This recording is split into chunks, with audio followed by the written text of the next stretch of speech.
Okay, hi. Hey, everybody. Thanks for jumping on here with me.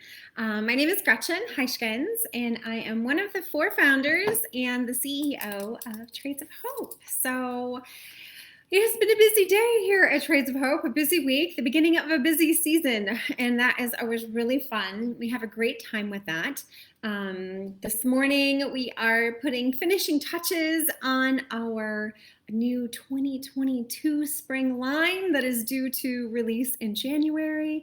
We are getting ready for our big annual event called Inspire in January as well. That will be in Orlando and hopefully in person. And then at the same time, we are jumping into our very busiest season of the whole year. These last 4 months at Trades of Hope are always super exciting. We just released our Christmas ornaments, which are always a huge hit, and I am so happy and relieved to say they are being very well received this year as well. So yeah, it's a great time. The only con of retail is that we are planning so far ahead, we don't want to miss the present. And there are so many good things going on at Trades of Hope right now. So for those of you who don't know me, again, my name is Gretchen, and I started Trades of Hope 11 years ago with my daughter and our two friends. And it really came out of, from my perspective, my part of the story, doing charity work in Haiti for about 8 years before that. So that means, oh my goodness, that must have started charity work in Haiti 20 years ago. I don't know how that happened. But we were looking into adopting our third child from Haiti, and we did end up adopting, yeah.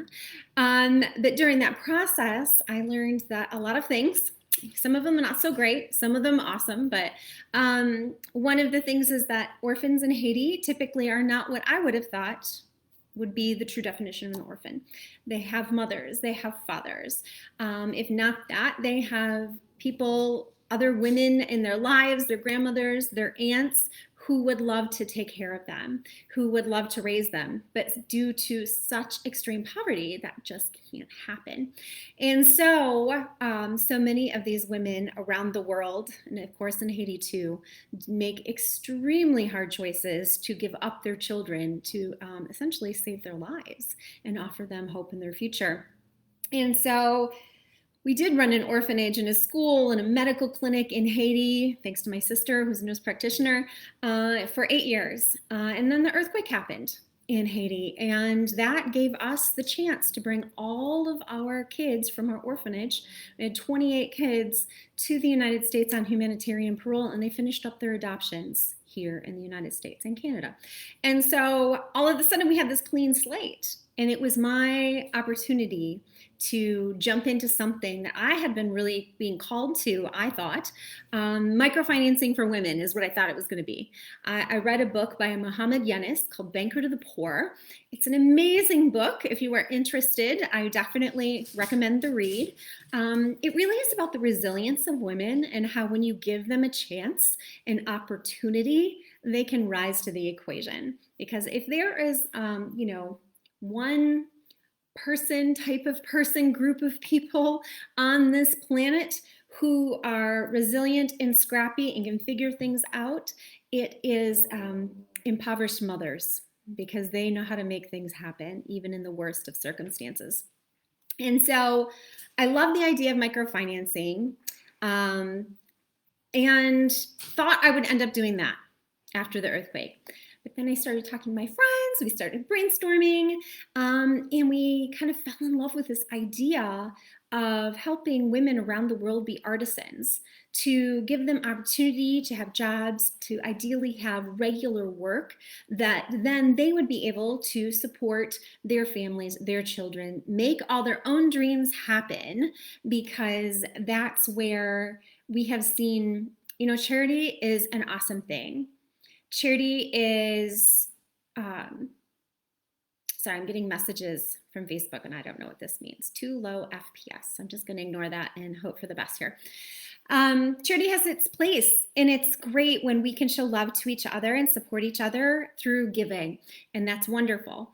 but I met a lot of mamas in Haiti, and when I'm giving them things so they can help take care of their children, it is not joy all over their face.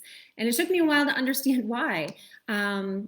They want to be able to provide things for their kids. They want to be able to make choices for their future. They don't want to rely on the hope that someone's going to keep giving them things. And so the idea of job creation just really spoke to my heart, and we saw really magical things happen.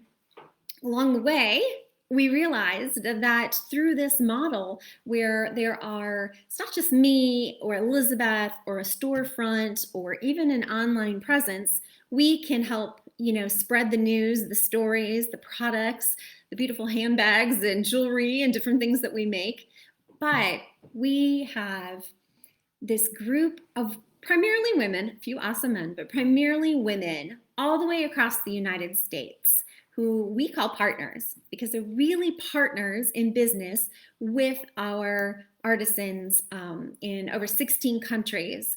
And they are the ones that are going out on a regular basis right alongside of us and sharing and wearing and telling stories and, and that's how we're expanding the marketplace. It's not just Elizabeth and I doing this. No, we've got thousands of other women all across the United States doing it too.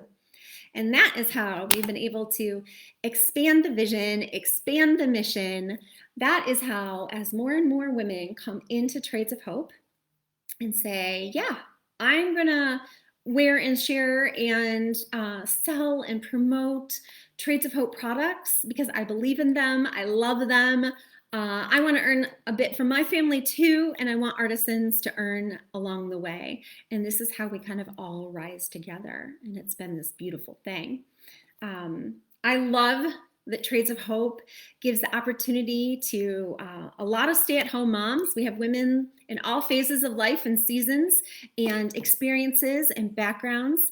But I was a stay-at-home mom and was very privileged and felt very grateful that I could do that too. And I know that that is nothing to, scoff about. And so many of our partners across the country are stay-at-home moms too. And it gives women the opportunity to reach outside of their households as they're still taking care of, hopefully themselves, their families, their children, of course, but it gives them the opportunity to help others along the way. And our first big mission was to help mamas keep their babies, to prevent children from becoming orphans that didn't necessarily need to be. And then as we learned more about Trades of Hope, we learned that it had the potential to also help women come out of and help prevent other people from being trafficked in the sex trade and in other forms of slavery as well. So many times we've learned and now heard from our artisans that they end up being trafficked even by their families, being not even on purpose necessarily, but due to extreme desperation, they are sent away with people they barely know for jobs, maybe restaurant jobs in a big city or whatever, and they end up in a really bad situation. It's not true for all trafficking victims. It comes from every direction and it can happen to anyone. But we do know the very most impoverished people are the most vulnerable to this. And so when we can offer a job to a family so that they don't have to make really hard, scary decisions, that is ultimately the best scenario. And so we've seen really great things happen over the last 11 years, and a lot of dreams have come true, including mine, of seeing this vision come to be. And one of those, is just these stories over and over again. Sorry, my Labradoodle is being very pushy. Of women doing things they never thought they could do. So we have artisan women who are learning how to read and write. They are learning how to work in Excel and create spreadsheets and manage inventory and take photos and sometimes even move on. go back to school or go into other organizations. Sometimes artisan groups are stepping stones, and that's beautiful. We love, even though we get attached to some friends and they move on, that's okay, right? That's the goal, to see women rise. And so that's where we're at. We're just doing this over and over again. And the cool thing is more women come into Traits of Hope and they said, yeah, you know what? I want to be a partner with these artisans around the world through Traits of Hope. That's when our artisan leaders can say to women who are on wait lists or women that are literally standing outside gates, yeah, you know what? We've got enough orders. You guys come in. Because as Traits of Hope grows, then the orders grow and the space grows for more women to come in and to learn to be all that they want to be, all that God created them to be. And that's where the magic happens. So if you guys have questions, go ahead and put them in the comments. I can't see any of those right now by the way that I set this up, but I will go back and try and answer any of those. I know our teams will.